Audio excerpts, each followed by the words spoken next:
I took 17 love language quizzes and I'm more confused than when I started. Every relationship framework promises to decode love, but maybe connection isn't a puzzle to solve. Maybe it's about showing up authentically and letting people love you the way they know how. That's what we're talking about on the porch today.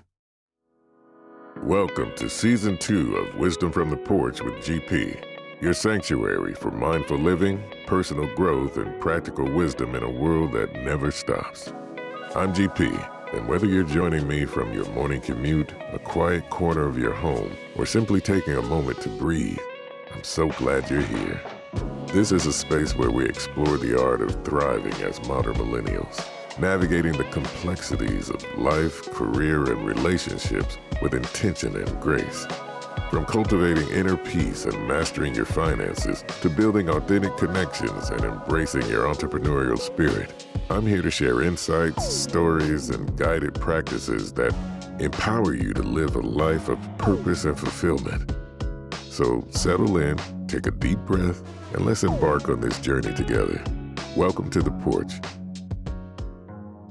Today we're diving headfirst into something many of us have dabbled in: love languages.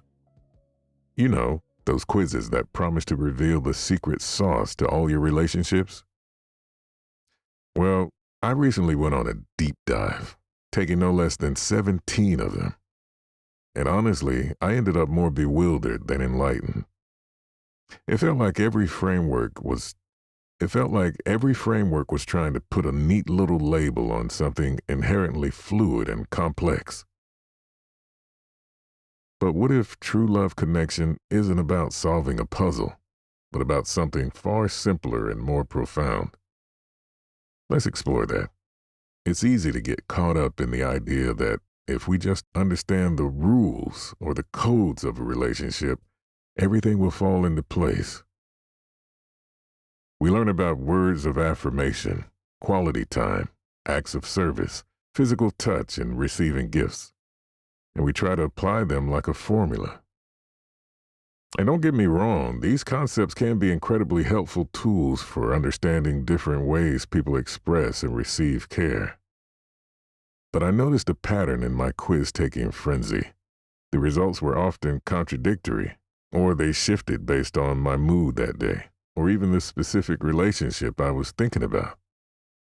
It made me wonder if we're sometimes overcomplicating things. Are we looking for a manual when what we really need is a compass?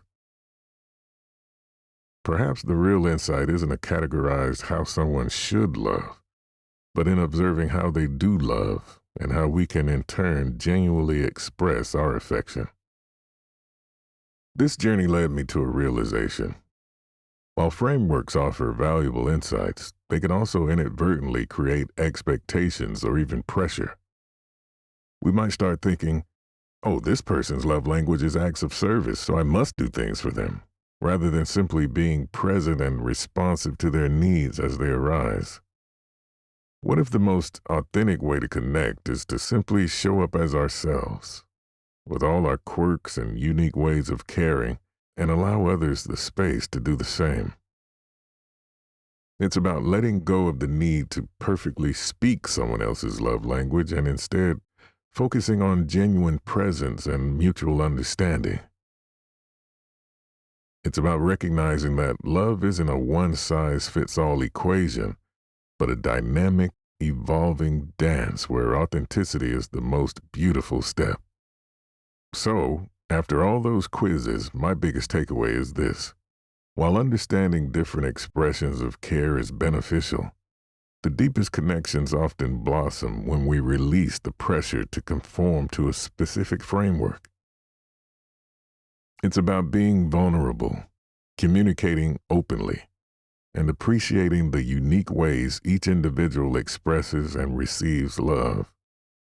It's about showing up authentically and letting people love you the way they know how, and reciprocating in a way that feels true to you.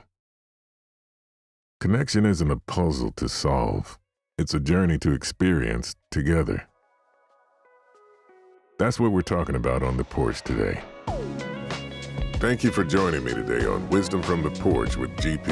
I hope our conversation has offered you a moment of reflection, a spark of inspiration, or a practical tool to navigate your journey with greater ease. Make sure to subscribe so you don't miss out on these valuable conversations. Until next time, remember to find your wisdom on the porch. Take good care, and from my heart to yours, keep thriving.